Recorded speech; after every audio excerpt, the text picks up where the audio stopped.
Well, thank you. Thank you all for that great panel. Appreciate the insights, as always.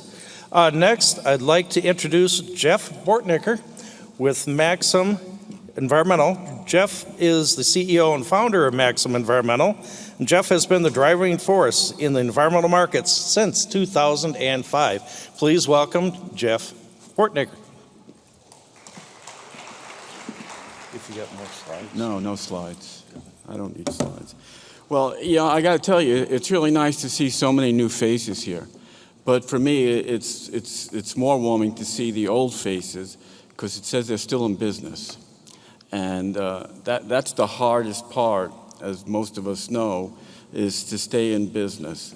And I don't come prepared with slides. And the reason is because I like to feed off what I've heard over the last several days. And to be honest, what I'm hearing are unrealistic expectations. And not expectations people are espousing to investors and not expectations they're espousing to the press or to whomever. It's what they're thinking inside. When they're writing their business plans, when they're writing up their pro formas, they're using numbers and thoughts and figures that really don't work out in reality. And I think it's so important for everyone who's here on the project side to not think about the highest and best outcome of what you're looking for. I think you need to think about, okay, what's the safest? I've raised over $1 billion for my own companies over the last 20 years. And whenever you go in front of investors, you need to be able to support and substantiate your numbers. You need to be able to support and substantiate the volumes in the market, where you think you're going to come from, how you think you're going to establish your base and your customer support.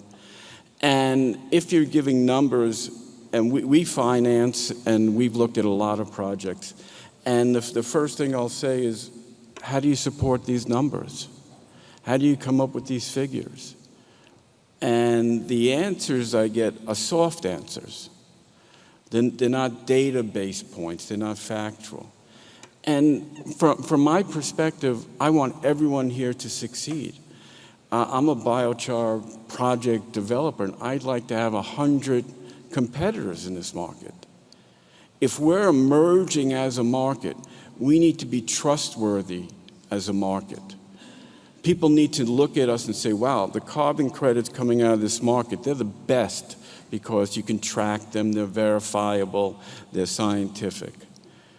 I can talk to investors in this market because they produce. They get the returns that everyone is looking for. They get the results that they've said are important, and the results that I, as an investor, need to rely on to invest.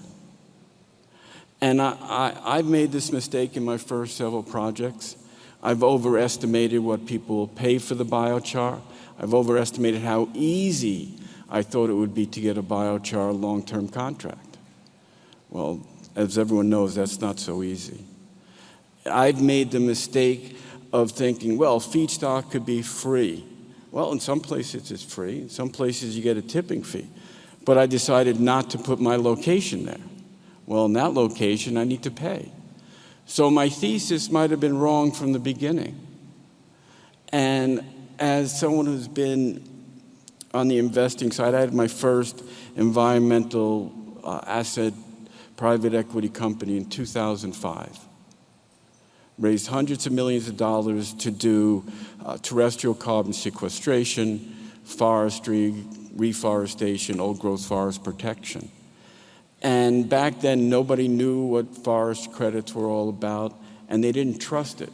And you know what? They were right not to trust it. I think it's been in the popular press for years how everyone has overstated the value or the number of the credits that have come from these projects. We don't have that luxury as an industry. We have to say, all right, we have 5,000 credits and we have to produce it.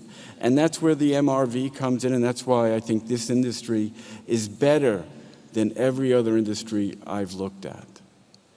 But to do all this, we need to be honest with ourselves And we need to say, this is what I really can produce. Because if you're putting up your life savings, if you're putting up 2 years of your time and not getting paid, if you're killing yourself day in and day out to make something happen, but your thesis is wrong, not that it's the spirit is wrong, not the passion is wrong, your economic thesis is wrong, then you can't survive. So why embark on it? And if I could give you just one piece of advice, for what it's worth, might not be worth much to anybody, is just really ask yourself honestly, what can I really accomplish? What can I count on? If you have a biochar off-taker that's not really creditworthy, and they might not be around in 2 years, well, and you're counting on a 5-year stream, you can't predicate a business on that. And these are the things, these data points that are at your access. You just have to ask the hard questions. And then you have to look inward and say, can I really accomplish what I just said? I don't mean to pontificate, but I love everyone here and what they're trying to do. I came out of retirement to do this. This is so important to the environment. You know, reducing carbon emissions is great, but that's only half the story.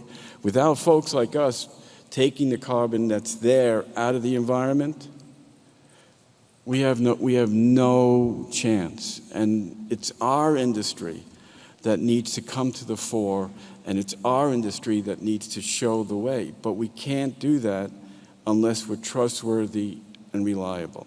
And to do that, we need to be able to start projects and finish them. And we all know how difficult it is to finish projects. You know, if you go back to Marcus Aurelius, he was a Stoic philosophy, and he would say, live in accordance with nature. And the most important part is understanding your role in the universe and align your choices with reason. And that's what we need to do is in the biochar industry. Align ourselves with reason that we can make a difference, but we can finish what we start because we made realistic, honest assessments of what we can accomplish. That's all I got, folks. Thank you.